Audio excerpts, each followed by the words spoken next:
करोड़ों का व्यापार कर रही हैं। आपको याद होगा हाल के दिनों में केजीएफ फिल्म आई थी, अल्लू अर्जुन की एक फिल्म आई थी, उसमें भी इस तरह की कोई अश्लीलता नहीं थी, बावजूद वो करोड़ों का व्यापार कर रही थी। कोई ऐसे अश्लील द्व्यर्थी गाने नहीं थे, लेकिन व्यापार था। तो क्या सस्ती लोकप्रियता पाने के लिए, विवाद पैदा करने के लिए इस तरह की चीजें होती हैं? मैं आपको ये बता दूं, चूंकि विवाद आया और उसमें एक सवाल ये भी था कि कोई विवाद इसलिए भी पैदा किया जाता है गाने में या फिल्म में जिससे वो फिल्म या गाना हिट हो जाए, तो ये बात सही है। बॉलीवुड में अक्सर ऐसा होता है, जानबूझकर विवाद पैदा किए जाते हैं। मैं इस फिल्म से संबंधित ये जो गाना है सर के चुनर तेरी, इस गाने में आपको बताना चाहता हूं कि रकीब आलम है, रकीब आलम ने यह कहा है कि यह गाना कन्नड़ में डायरेक्टर प्रेम ने लिखा था। उन्होंने मुझे सिर्फ अनुवाद करने के लिए कहा था, मैंने मना भी किया था कि इस गाने का अनुवाद ना किया जाए और कहा था कि ऐसे बोल सेंसर बोर्ड पास नहीं करेगा, लेकिन प्रेम ने विवाद पैदा करने की बात कही थी और वैसे ही इस गाने को रख दिया। उन्होंने खुद को अपमानित महसूस करने की बात कही थी और कहा कि ये उनकी रचना नहीं है, ये बात है रकीब आलम की। रकीब आलम वो शख्स है जिन्होंने गाने का अनुवाद किया था, यानी कि कन्नड़ से हिंदी में गाने का अनुवाद किया। यानी कि वो ये खुद कह रहे हैं कि जो फिल्म के डायरेक्टर हैं प्रेम, उनसे मैंने मना किया था कि इसके बोल खराब हैं, इसे आप मत रखवाइए, लेकिन प्रेम जानबूझकर रखवाना चाहते थे।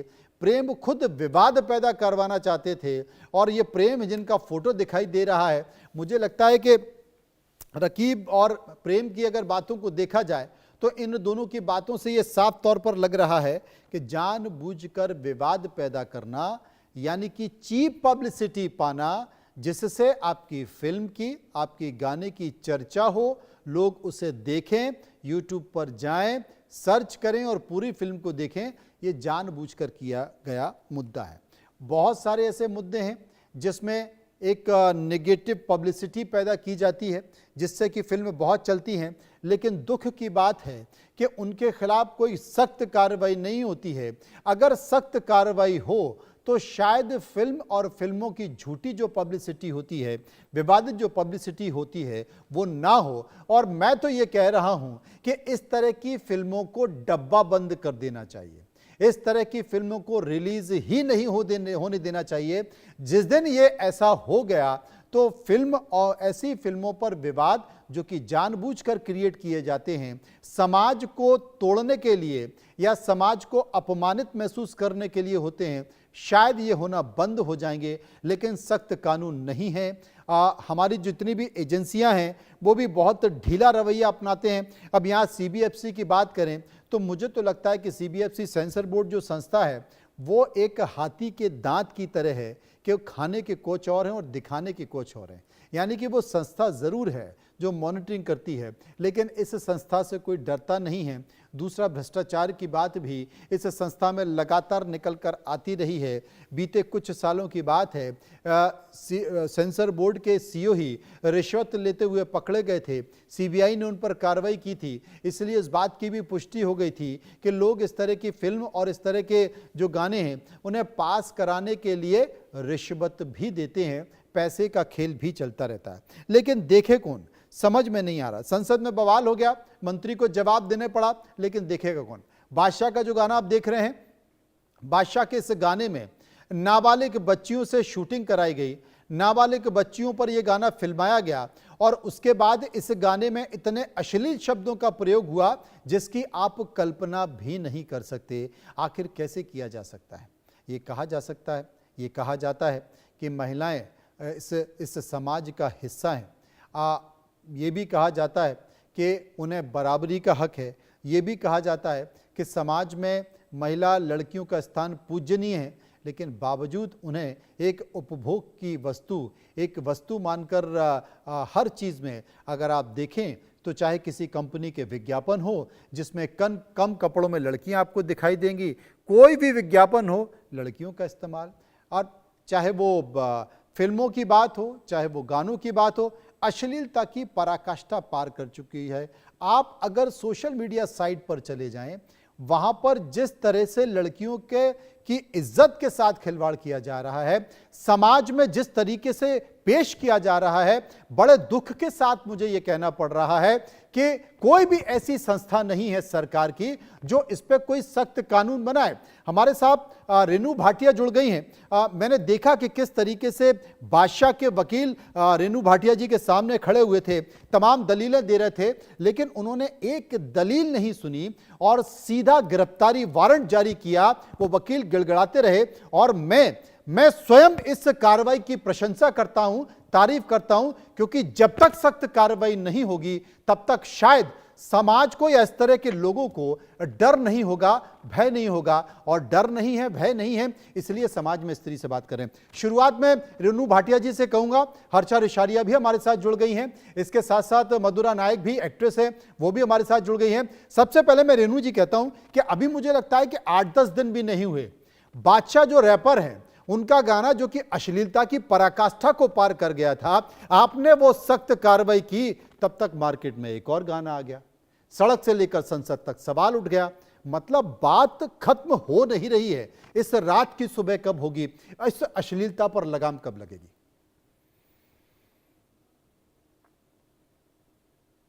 आवाज नहीं आ रही है रेणु जी, एक बार अनम्यूट कर लीजिए प्लीज।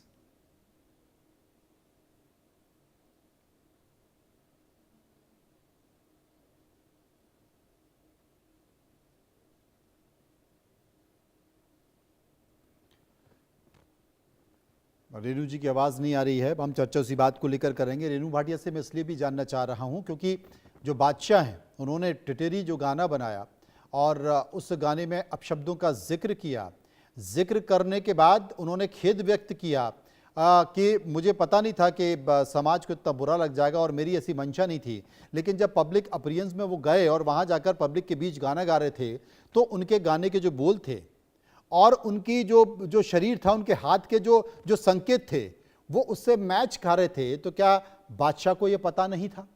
कोई डर नहीं है, कोई भय नहीं है। ठीक है, आप एक ऐसी विधा में जुड़े हुए हो जहां पर ये चलता है, लेकिन उसकी भी एक लिमिट है। कम से कम उस लिमिट की, उस हद की मर्यादा को तो पार नहीं किया जाए। ये तमाम सारी बातों का जिक्र है। हर्षा रिशारिया मेरे साथ मौजूद हैं, मधुरा नायक मेरे साथ मौजूद हैं। हर्षा जी के पास चलूंगा। हर्षा जी, आपकी राय?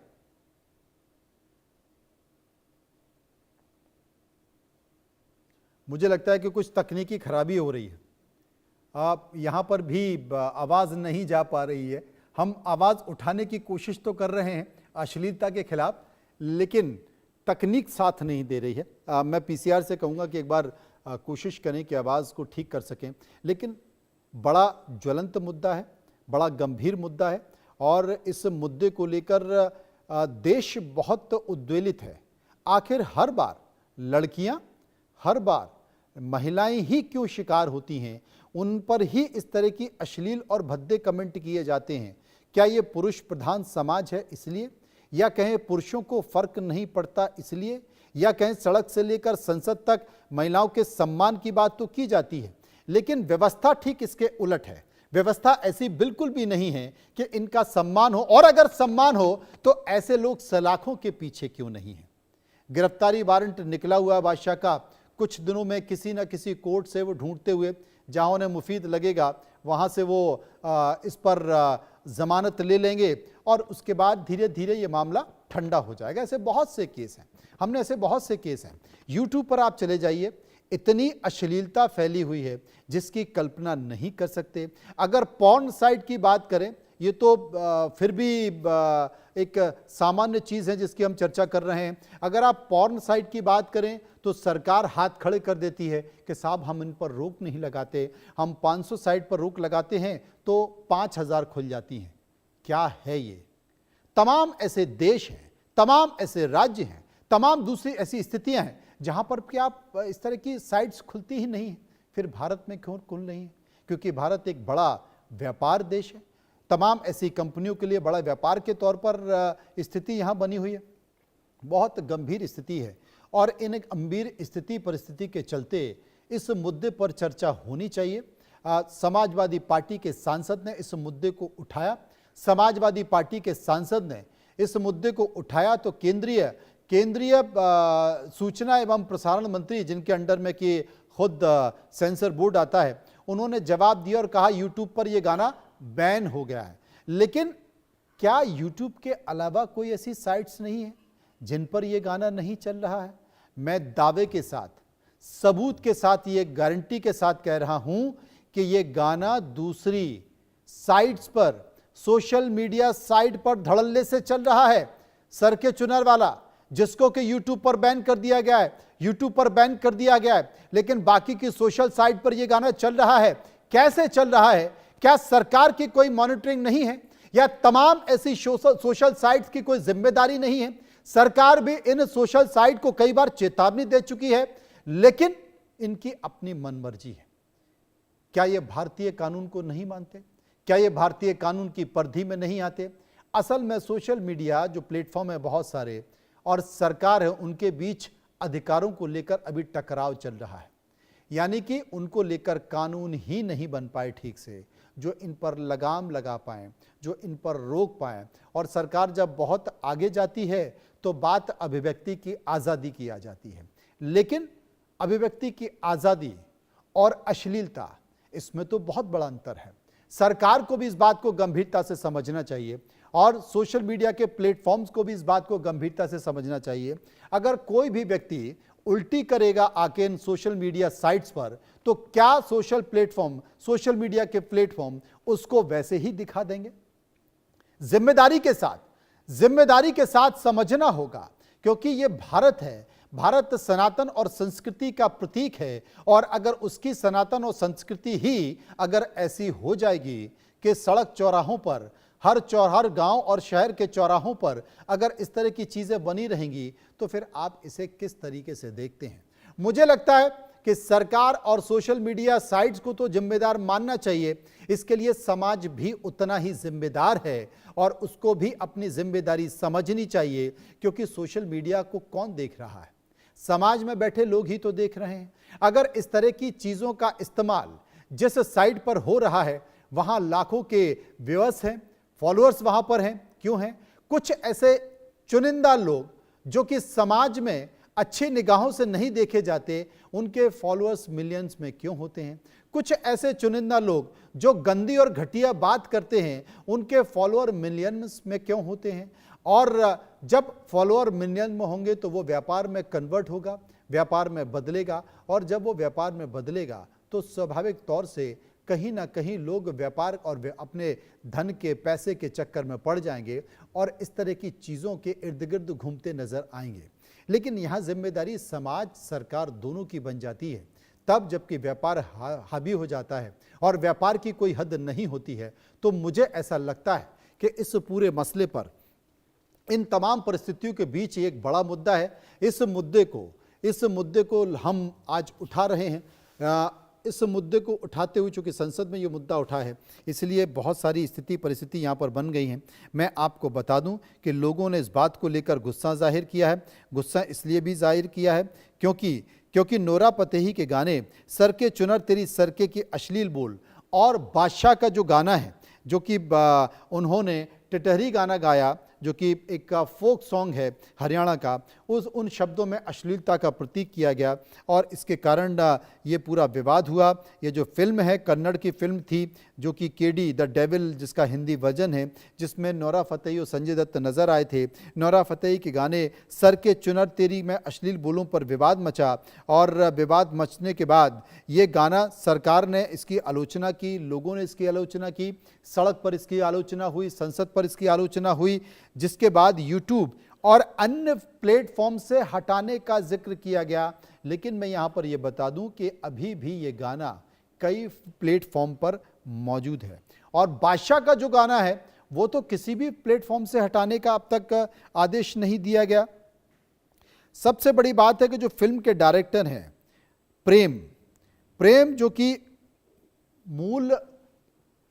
मूल जो फिल्म है वो कन्नड़ भाषा में है, और उसी का रूपांतरण किया गया है। लेकिन मधुरा नायक इस वक्त एक्ट्रेस मेरे साथ मौजूद है, एक बार मैं उनके पास चलूँगा। मधुरा जी, आप खुद इस इंडस्ट्री से आती हैं, इस पूरी घटना को, इस गाने को, इस फिल्म के, इनके अश्लील शब्दों को आप कैसे देखती हैं? पहले तो नमस्कार कि आपको मेरी आवाज आ रही है? बिल्कुल आ रही है। ठीक है, तो मैं ये कहना चाहती हूँ पहले तो कि ये एक वक्त बॉलीवुड करता था, देशभक्ति होते थे, good cinema, what we call cinema, जो इंस्पायर करता था और हमें ज्ञान, गरिमा और मायने रखने वाले